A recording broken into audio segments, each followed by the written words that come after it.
House of EdTech, episode number 22. I am Patricia Brown from MissEdtechie.com, and you're listening to the House of EdTech with Chris Nessie. The House of EdTech podcast is brought to you by Audible.com. Get your free audiobook download at audibletrial.com/houseofedtech.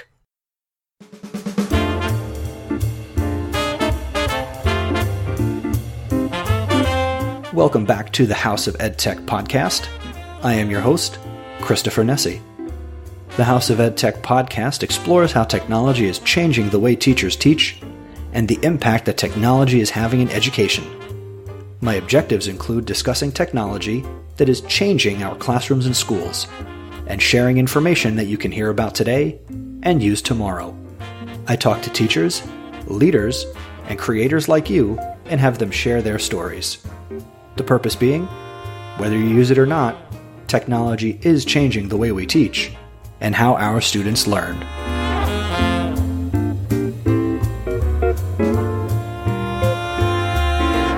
Coming up in this episode, I have an interview that I did with Derek Larson. Mr. Larson is a 4th grade teacher from Utah, and he shares his insights on integrating technology in the elementary school classroom. I've also got another EdTech thought, my latest EdTech recommendation, and the House of EdTech VIP. But before I get into that content, I first want to give a shout out to Mr. Dan Longyor, who I've mentioned on the podcast previously. He included on his website, on a page where he lists podcasts that he listens to, he has now included the House of EdTech. So big thank you to you, Dan, for including the House of EdTech, and thank you for listening. Dan, as I said, is a friend of the podcast, and he originally referred me to MoveNote, which I spoke about in episode number 13. I am going to post a link to his Wilkes University website in the show notes, so make sure you check that out and connect with Dan. Thanks again, buddy. On Friday, October 24th, Caitlin and I had the privilege of presenting at Montgomery County Community College's 20th Annual Technology Conference. Last year when we presented separately, and this year we were co-presenters on 2 workshops. The first workshop was called Research, It's Not That Hard, where we talked about Evernote and Mendeley for organizing your research, which is really not just for teachers if you're doing research, but also 2 great programs that you can turnkey and talk about with your students if you have students who are conducting research. I'm going to link to both pieces of software in the show notes for this episode, and at a later date, I will be going into depth about Mendeley because I'm sure that might be new to many of you, and it's really, really cool and exciting. It makes research so much easier, let me tell you. Well, I'm not going to tell you now. I'll tell you later, so make sure you stay tuned. The second workshop was a workshop that I took the lead on, and it was called Stop Curating and Start Creating. And Caitlin and I talked about blogging, starting videos and posting videos on YouTube, as well as the idea of starting an audio podcast. And this is a really fun workshop to do because I've had a blast producing this show for the last year. It's been a lot of fun, so I wanted to kind of express that passion and share my knowledge and kind of pass this idea of creating content onto the participants at this conference. And I also do want to note, at Montgo, as we learned, that's really like the nickname for it, both years, Caitlin and I have been the only presenters who teach at the K-12 level. So that made for some unique conversation in some of the workshops that we went to because the conference is actually geared towards faculty of Montgomery Community College, as well as surrounding community colleges and universities for higher education faculty and how they're using in ways that they can learn to integrate technology. So it's actually interesting because a lot of what we face and deal with at the K-12 level is how do we integrate technology? And maybe you've assumed that they're doing amazing things and professors can do what they want at the collegiate level. But oddly enough, and much to my surprise, they deal with some of the same issues that we have. And that's definitely going to come up in a future EdTech thought. And something I'd like to do a little differently in this episode as opposed to past episodes. Honestly, I don't know how many of you get through to the end of each episode, where for the last few episodes I've been talking about some upcoming conferences that you might be interested in attending if you are in the New Jersey area. The first conference, and I'm really excited because I'm helping in a couple of ways, is EdCamp New Jersey. And that's going to take place on Saturday, November 22nd, 2014 at Linwood Middle School in North Brunswick, New Jersey. Check out EdCamp New Jersey online at edcampnj.org and also follow them on Twitter. The username is Edcamp Nj. The second one takes place on 2 Saturdays in December, December 6th and December 13th, and this is the Google Educator Certification Bootcamp that's being presented by Evolving Educators, LLC, and Kiker Learning, LLC. Check out this event on Smore at smore.com/SZVR9. And the last one that I'm going to talk about before we get to the featured content is Edtech Nj, which is going to be on Saturday, January 31st, 2015 at J.P. Stevens High School. Head over to edtechnj.com and also follow them on Twitter, Edtech Nj. Stick around for one last announcement at the end of the episode if you're interested in learning more about what I'm going to be doing for the 1-year anniversary and episode 26 of the House of EdTech podcast. Let's now dive into my featured content and my interview with Derek Larson.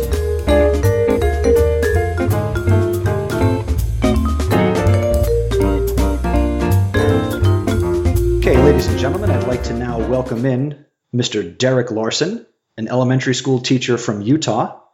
Derek has his Bachelor of Science in Elementary Education from Dixie State College of Utah. He also has a Master's in Education in Elementary Education from Southern Utah University. He's also currently pursuing his administrative certification, also from Southern Utah University. He is a 4th grade teacher from Southern Utah, who also serves as a member of the Southern Utah Educators Conference Committee, and he is on the board for the Utah Coalition for Educational Technology. So, without further ado, welcome to the House of EdTech, Derek Larson. Hey, thanks very much, Chris. Appreciate it. Excited to be here tonight. It is a great opportunity for me to talk to a fantastic educator who is doing fantastic things with technology. So I'm glad to have you here. I'm glad we've hooked up and put this all together. Thank you very much. So let's dive in to who you are below all the fluff and bullet points in my stalker document. At what point in your teaching career did you come to value technology? I was pretty early on. I've always been a nerd from like the get-go. I was a business major before I entered a life of education. On my way to education, I was actually a visual technologies major as well, looking at websites and web design and some of those aspects. So I think early on, I realized that's where I needed to be. And so as soon as I got in the classroom, it was kind of a matter of how do I use these toys that I've liked playing with? And do they have any value within the classroom? And if they do, how do I make them work effectively? So right from the get-go. Now, you mentioned toys, and I'm a big tech toy lover myself. What's the first tool you remember using? I think probably my digital overhead projector to hook up to my computer was one of the first ones. And then my whiteboard. Man, I love my whiteboard, not having to worry about a chalkboard and the fact that I could do all kind of little things from there. Now, because I'm into Bloom's taxonomy as well, and I can get all pedagogical on the program, for comparison's sake, what is your most recently acquired tech tool that you have in the classroom? I have a Twitter account for my class at Larsenlandia, where they can actually tweet out different things, and what we do is we actually work together and they'll compose different things, and I'll actually send it out so that way the kids I'm not having to deal with the whole under 13 actually doing it. And code.org and teaching my kids some basic computer programming. Those are probably two of the biggest, most recent tools I've been using. What are some of the applications that you're looking forward to using coding for in your curriculum? Well, for me, more than anything, it's just trying to get them the basic understanding of what coding is. If we can teach them how it works to program, it also opens up their mind for just thinking in general. I mean, code.org has really pushed that this last year or so with some of those videos and helping people learn how to think. And I think that's one of the big things I like to get out of it is to excite my students about thinking and looking at things different. Can you talk about a time in your career where technology failed you? My school last year purchased a computer on wheel cart. So we have a cart of 32 Chromebooks, and we had them delivered about last December, and so there wasn't a whole lot of use prior. And then after that, our building was not fully wired in the sense for that many devices to be going simultaneously. Once you figure in each teacher has a laptop or two, maybe a couple of iPads, and then you throw in 32 Chromebooks all in the same room, suddenly that overpowers. And so as soon as teachers started using those Chromebooks, I mean, on a regular basis, I'd get a student rushing down to my room with like this panicked look and handing me a note. Mr. Larson, can you please come help us with the Wi-Fi in the room? We're not able to get on the Chromebook. And so it was absolutely crazy. And that's been happening not so much recently this school year, but last year constantly. I mean, I'd have teachers always coming down trying to grab me to help them troubleshoot some of that. And so that was something that was really tough. Got to the point where we had to basically sometimes just have them work in pairs and say, two people per machine just to kind of stop some of those issues. And so, but more in my classroom, I think every day I'll try something, and for whatever reason, we use Macmillan McGraw-Hill's My Math program, and there's an online component to that where you have basically a pen tool and some other things, and about every other day the pen tool doesn't want to work, and so you're got to troubleshoot that really quick.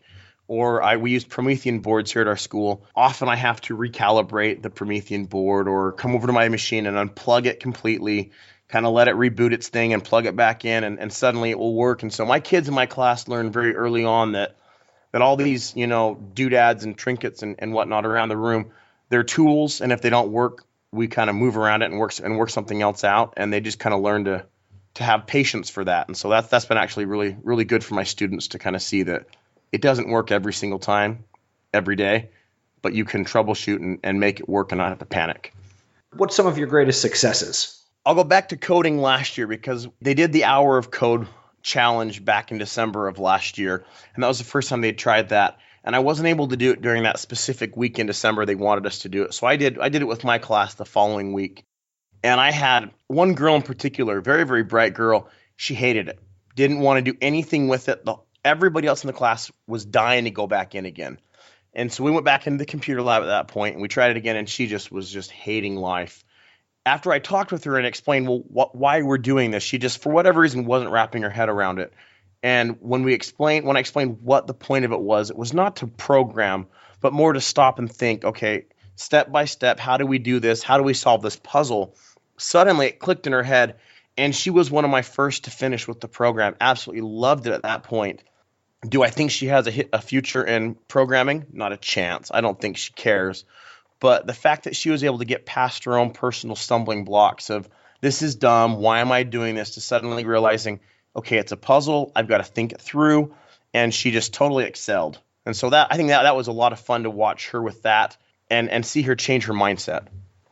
I think that's a great example, too, of, it's not so much the content, but, we talk about the enduring understandings that our teaching can provide our students. So while that young girl may never, work for Microsoft or whomever, she understands now how to work through a problem. Something difficult happens.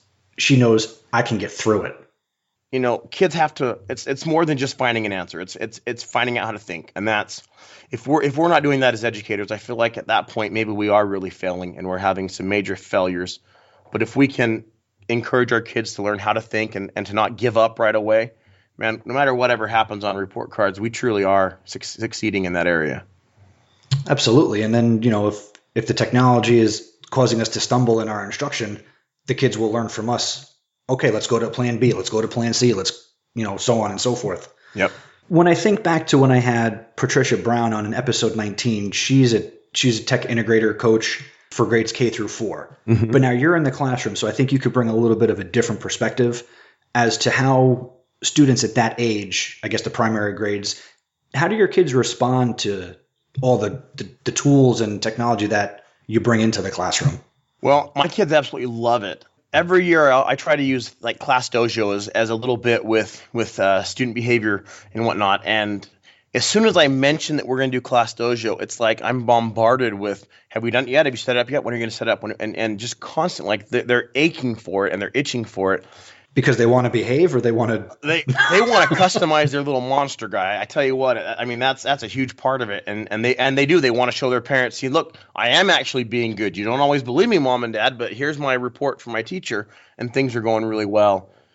I've also got some iPads in here, and again, the kids, are we using those today? When are we going to use those? What are we doing this for? How are we going to do this? What's going on? And they're constantly trying to find ways to incorporate those different tools. And so they love it. They absolutely love it when the Chromebook cart comes into the room. I mean, their eyes light up like it's Christmas, and I'm like, yes, I've got a whole class full of a bunch of little nerds, and I'm loving it. So I'm raising them right as the best I can to be little nerds and loving the technology. So it's fantastic. What are some technologies in your classroom that you don't have but wish you had?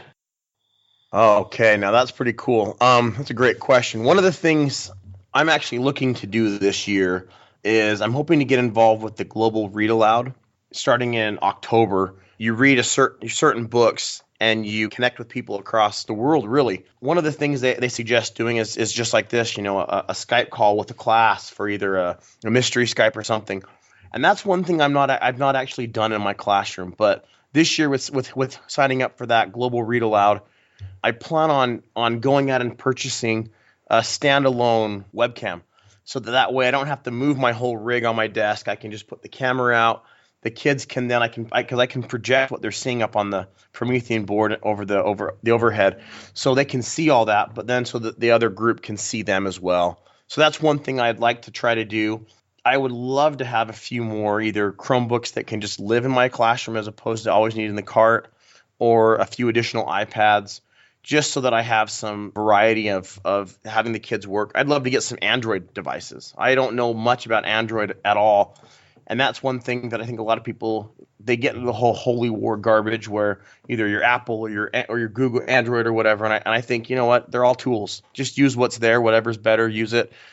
It's just a matter of personal preference. And being the nerd I am, that's one device I personally don't own that I've actually considered a number of times as getting some kind of Android device. So, what are some of the apps that you're currently using, whether it's math or science? What are some recommendations you have? I have a lot of apps that I do use, and one of the things I'm always trying to do is cull over that list. A big one that I can't live without is Dropbox. That is, and maybe not so much for students, but personally, that's one of my all-time most used apps that I can get anywhere. Without my Dropbox, I'm in a lot of trouble. And if you're not a Dropbox fan, I mean, you've got Box, you've got, there's so many different ones these days. There's a new one called Copy. That's basically the same idea. I think copy.com is where that one's located. It actually gives you more free space to begin with. A few other apps that I really, really like to use. I talked about programming a little bit. There's a great game called Cargo Bot for iOS. It was actually the first iOS app, if I'm not mistaken. It was the first app that was created totally on the iPad, and it's for the iPad. That's a great one. The Elements is a fantastic application for learning about those different elements. It's not as maybe not so much for my fourth grade, but my kids love it to just be excited for science. Like Educreations is one of those that any of those kind of apps that allow you to actually do some work and you can record it, and then the kids could then watch back and see what they're doing or what a partner's doing to explain it. If you're going to use anything iOS, I'd say Find My iPhone. Definitely one of those kind of things. If anything happens, you can quickly kick that on and try to get to it. What are some of the apps that your students really enjoy using that you've introduced? Whether it's, I don't know if you do any gaming in the classroom or if there's any more kid-oriented apps, but what have your kids really responded positively to? I know teachers always say, or it's always recommended, don't just use the iPad as a reward. But I'm sorry, this is something that I have every year. We do a grade level money system where we do like auctions. And one of my biggest spending auction items is iPad time, free iPad time. So the kids love to just sit and play. And so I make sure I have some games like Angry Birds and Cut the Rope. Like they absolutely love those things just because it gives them a little bit of fun. But I actually think there's some good use to it. The fact that you've got a lot of the physics kind of pieces to it, and I realize that's kind of reaching, grabbing at straws or whatever, but I do feel like the kids really do love that. Star Walk or Solar Walk. Those are some big ones that some of my kids that are real big into that astronomy piece. That they really like that, and there's not a lot of time. We don't do a lot of that anyways. One that a lot of my parents love is Spelling City and that Spelling City application, where you can put your spelling words in or your vocabulary words in, and it will create games based on those words to help you learn them. My kids love it. Their parents love it, and I'm kind of the hero whenever I introduce that game. You mentioned parents. Being that you work with elementary school students, primary grades, what is the parental response or community response to how you incorporate technology? Are the parents on board? Do you get some resistance? Most of the time parents are pretty on board. They come in, they see all the different tech things that are happening in the classroom. One of the biggest holdups that I get, though, is whenever I talk about like using Twitter or something like that, some of these online things. And so one of the things I've come to is make sure that any kind of pictures that we're posting, we're not having you never have just one kid in a photo. You always have multiple kids. You don't post a photo and names, obviously, or you post just a first name without a photo. So some of those kind of things I think parents kind of freak out about. But then once they realize that, this is not for any kind of harmful reason, they actually a lot of times will kind of calm down. I do have a parent release form that I have them sign, so that way if I have any of them that are totally against their kid's face ever being online, I make sure that, sorry, Johnny, can't have you in the picture, so I'll take pictures around Johnny. Or one thing I've done is I'll take pictures of them working at their desk where all I see is hands and then the actual work they're doing. And those are some of my favorite ones because parents at that point, you're not having to worry about faces or getting recognized, but yet they can see what they're doing. And they can also see that, you got a whole group of kids working together and different things that are going on. So. And with some of the policies and I guess SOP, standard operating procedures that you mentioned with the release forms, are these policies that you've come up with yourself to, CYA, or does your district and your school have policies that you're kind of going along with? A little bit of both. My district actually, we have a really, really awesome technology director who his viewpoint is, I don't want to lock down the internet. I don't want to filter the internet if I can get away with it. Obviously, you're going to have some kind of filtering going on for things, suggestive and let's face it, inappropriate things for school buildings. But I mean, Twitter's open in my district. Facebook is open. A lot of these social media services are open. That's fairly new in the last couple of years. But his viewpoint is, we've got to teach these kids anyways. We're a Google Apps for Education district, and so every student has an email account. Now, whether or not they get used, that part of that is up to a principal.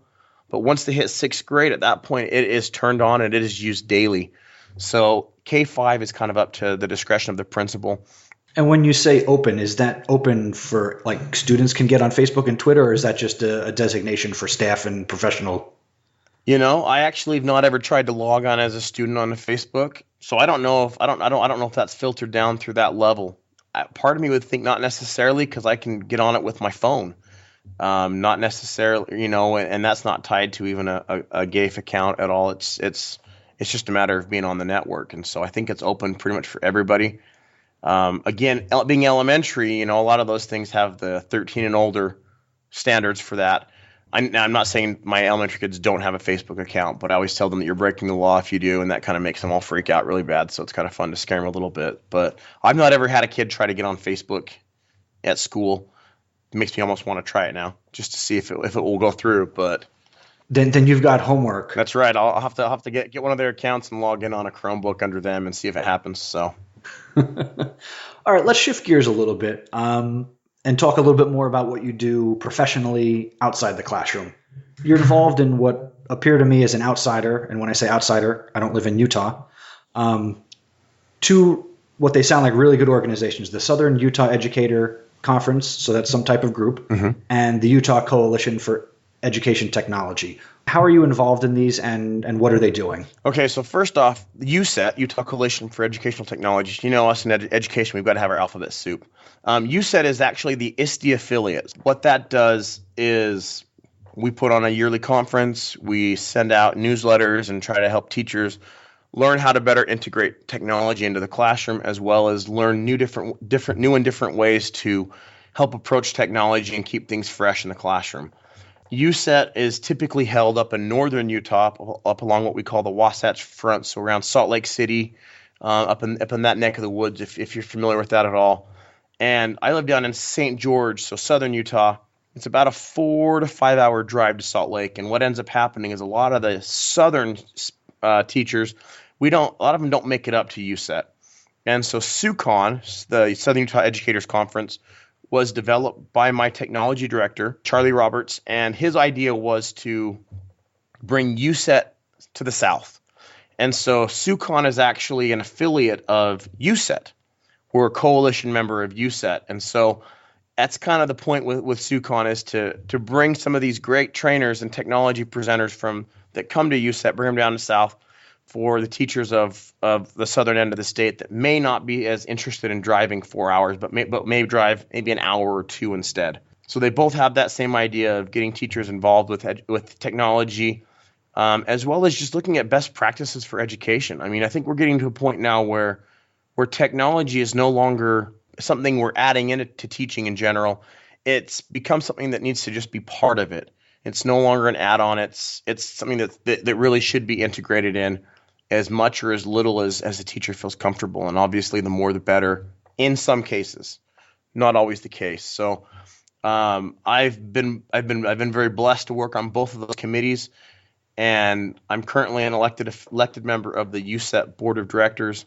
With that, I'm also now working on some PR stuff with them, trying to help get the word out about what exactly is going on. We have awards every year, and part of what I'll be doing this next year is helping to disseminate some of that information down to superintendents of every district in the state of Utah, making sure they know that the awards are coming up, what are the deadlines, what are the types of awards, to try to get more teachers involved, more recognized, because we know that there are so many teachers doing such amazing things, and anytime we can give them a pat on the back and help them see that what they're doing is important, I think it's valuable. Everybody likes to know we're doing good things. And so that's one of the big things I'm also trying to work with, as well as just get more of our political leaders involved. And one of my other goals this year with USET is to make sure those elected officials in the state of Utah get an invitation to USET and say, we want you to come. Please come and see what teachers are doing in the state. You're making decisions about what is and what is not going to be happening with education. We'll come and look at what some of the teachers are currently dealing with the little or much that we have. So that's a big deal, I think, with that. But again, it all comes back to helping to assist teachers to find success and to be effective in what they're doing. And if we can help them in any way, that's our goal.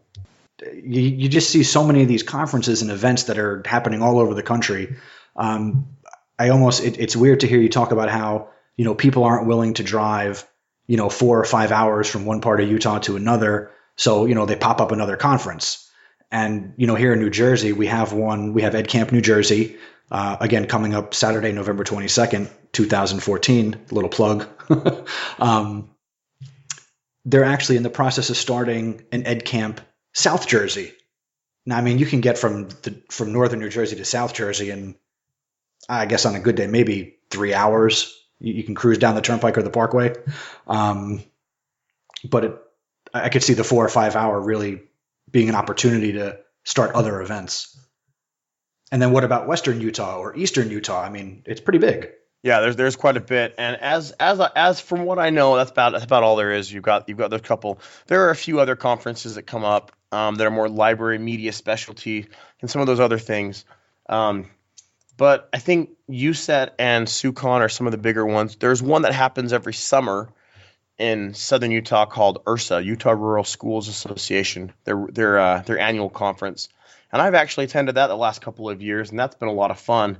When you attend these conferences that you help to plan, are you just an attendee, or are there topics that you've presented on or that you look forward to presenting on? Yeah, every time I've gone to a conference, I've always tried to present. Now, that's part of that's just being selfish because I don't want to pay the entry fee.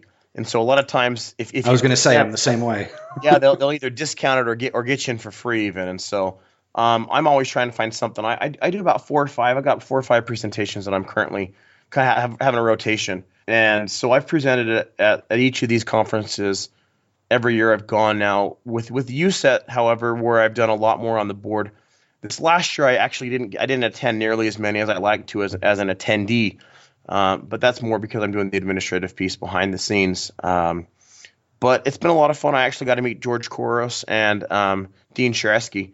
Both of those gentlemen came and keynoted this last year of USET, and I was actually the lucky person to drive them to and from the airport. So that was a lot of fun. I had about 30 minutes of uninterrupted bother these famous edgy people and just get to know them. They're absolutely fantastic people, and that's been one of the most enjoyable moments for me this last conference, especially is putting this actual person to this online persona that I've been following and reading for years, and it just goes to show that people may seem like they're this big, famous, huge person.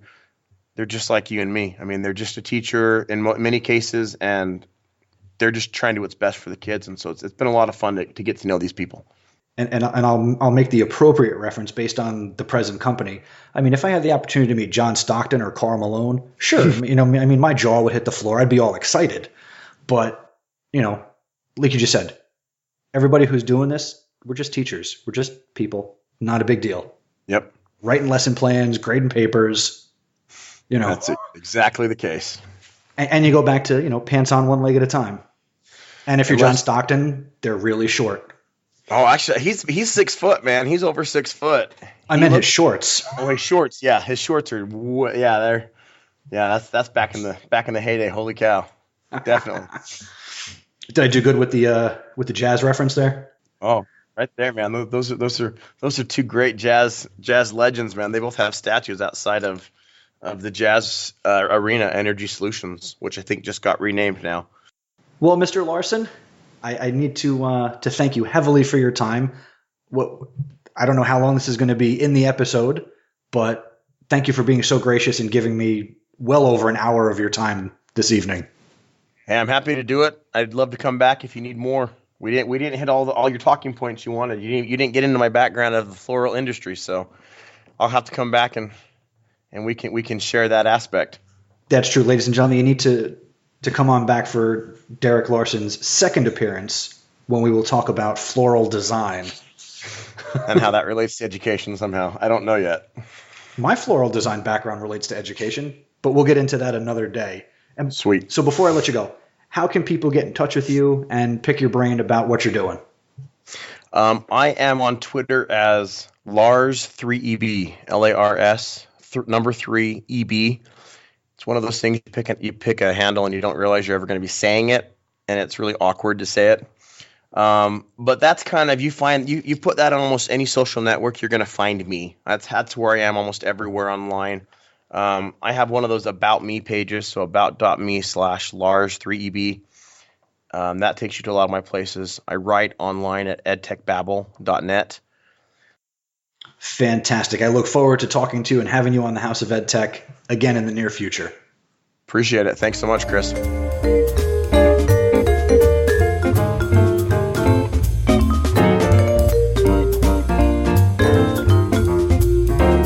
And now for my EdTech thought.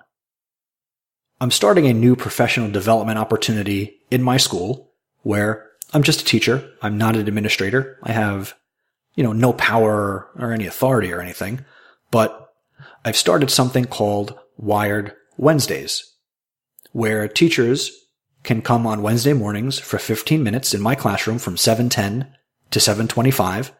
Either I or anybody can step up and teach a technology tool in 15 minutes. It's really quick, easy professional development. This might be something you want to try and do in your school. Maybe you're already having coffee or a little breakfast or talking at the copier with your colleagues, but why not take advantage of the time and talk about technology or something else that might be relevant and help you grow as a teacher and share that knowledge with your colleagues. Now, I can't take full credit for this idea of Wired Wednesdays. The idea originated, as far as I'm concerned, with California principal Adam Welcome. I heard Adam talk about Wired Wednesdays in his school on the Principal PLN podcast over on principalpln.com. In terms of my EdTech thought, I think it's a really great idea. So I've done it once, and I'm looking forward to doing it each week on Wednesdays. Another little tip I can give you about it is I started a little blog exclusive to the teachers in my school that they can access it, and each week I will be posting what was discussed, so there's a record and something that they can refer back to. That's my EdTech thought.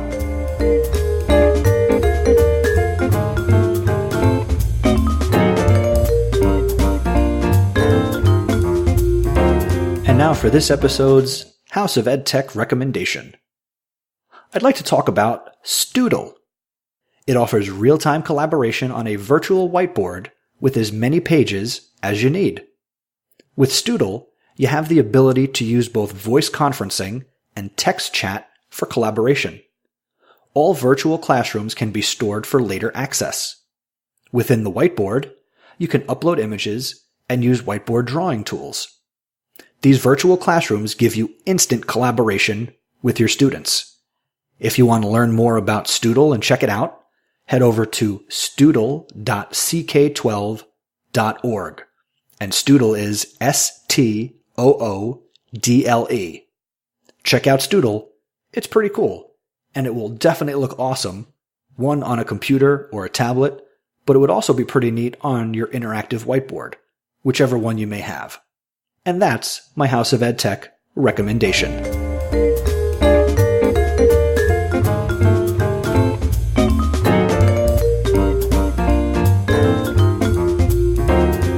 And now it's time for the House of EdTech VIP. Congratulations to Mr. AJ Bianco. AJ is a husband, a daddy, and a 6th grade social studies teacher from Ridgewood, New Jersey, where he teaches at Benjamin Franklin Middle School. AJ is interested in learning more about technology so that he can continue to integrate it into his classroom and get his students more engaged and excited to learn. AJ is a graduate of Iona College and SUNY Oneonta. AJ is active on some really great Twitter chats like NJ Ed, EdChat, SS Chat, and Teach Like a Pirate, #TLAP, and also #FlipClass. He is also one of the many minds and people organizing EdCamp New Jersey. As always, connect with AJ. He is on Twitter, and his username is AJ Bianco. That's AJBIANCO. And also check out his blog and website, which is ajbianco.blogspot.com. Links will be in the show notes. And congratulations, AJ. You are the House of EdTech VIP.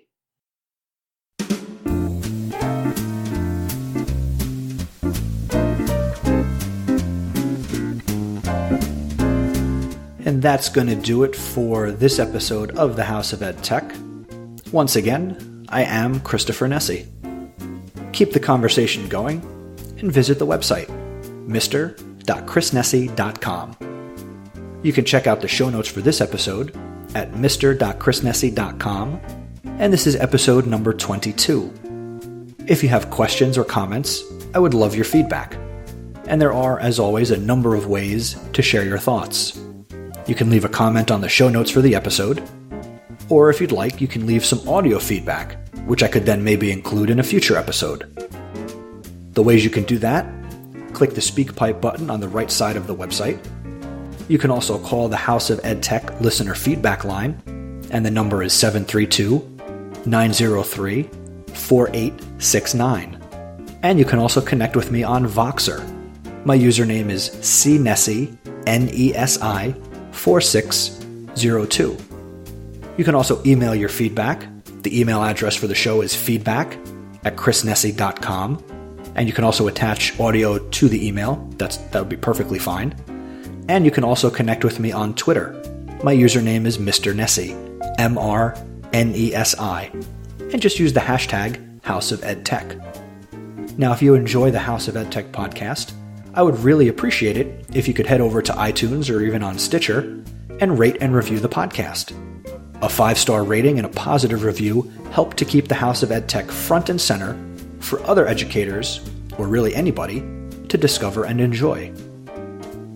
Now, I talked about some PD opportunities at the top of the episode, so I don't have anything to share with you regarding professional development here at the end. But I would like to talk quickly about the upcoming 1-year anniversary of the House of EdTech podcast. Episode 26 is going to air on Sunday, December 21st, 2014. So that's just 4 episodes away. And I've been talking the last few episodes about wanting to run and conduct the first annual House of EdTech App Smackdown. I'm starting to get submissions for this, and they are awesome. It's going to be a fantastic episode. So if you're somebody who has submitted an app, a website, or a tech tool that you're using or want other people to know about, thank you for sending that in. And if you've done it once, you can do it multiple times. And if you haven't done it yet, I don't have 26 yet, so there is still time to get it in. I'd like to have these submissions by December 12th, 2014, so I have time to put together this compilation episode, which will be really all about you, the fans and listeners, to the House of EdTech. And again, I do encourage you to send audio. Send me an MP3, send me a WAV file, and in 2 minutes or less, again, talk about something that you would like to share with the House of EdTech community. And be sure to let me know some information about yourself. Obviously your name, where you're from, what you teach, your website, Twitter, blog. I'll include it all. And, if there's a problem with the audio, obviously I can email you back, or if it's on Voxer, I'll let you know, to re-record it, and we can kind of piece it together. And through the magic of editing, you will sound awesome, and you'll get to be on the podcast. So how cool is that? That's all I got. So, thank you for listening, and remember, using technology isn't difficult. Just give it a try.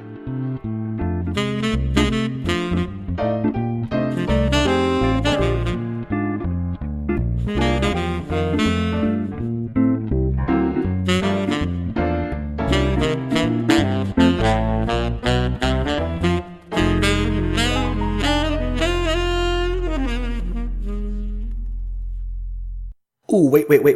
Before you go, I think I forgot to tell you where you can find the presentations that I talked about from Montgomery County Community College. So real quick, on the website, mr.chrisnessy.com, click on presentations, and right there at the top, you'll see the 2 Google slide presentations for the workshops that Caitlin and I presented most recently. So now that's the end. Have a great day, have a great week, and I'll catch you next time.